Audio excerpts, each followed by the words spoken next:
তো বন্ধুরা আমি আবার চলে এসেছি আরেকটি নতুন ভিডিও নিয়ে। তো আজকে আমি বানাবো ঝালমুড়ি, তো ওটাই আমি তোমাদের কাছে দেখাবো। তো বন্ধুরা দেখতে পাচ্ছ আমি আগে থেকে সব কিছু কেটে রেখে দিয়েছি। এখানে আছে পেঁয়াজ কুচি, টমেটো কুচি, লঙ্কা কুচি আর হচ্ছে ধনেপাতা কুচি। তো এখানে আমি একটা বাটিতে মুড়ি নিয়ে নিয়েছি। এবারে মুড়ির মধ্যে সব কিছু আমি দিয়ে দেবো যেগুলো কেটে রেখেছিলাম আগের থেকে।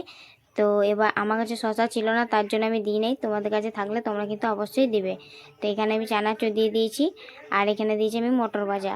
তো তোমরা শুধু চানাচুর দিয়েও মাখতে পারো বা আরও কিছু দিতে পারো, সেটা তোমাদের ইচ্ছে। তো এখানে আচারের তেল দিয়ে দিয়েছি আমি। আচারের তেলটা কিন্তু দিতেই হবে, কারণ ওটাতেই ঝালমুড়ির আসল টেস্ট আসে। তো আমি এখানে আচারের তেল দিয়ে দিয়েছি 2 চামচ।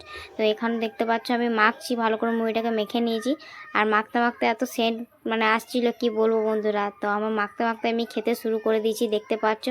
আর এত সুন্দর হয়েছিল কি বলবো, তোমরা অবশ্যই একবার কিন্তু বাড়িতে বানিও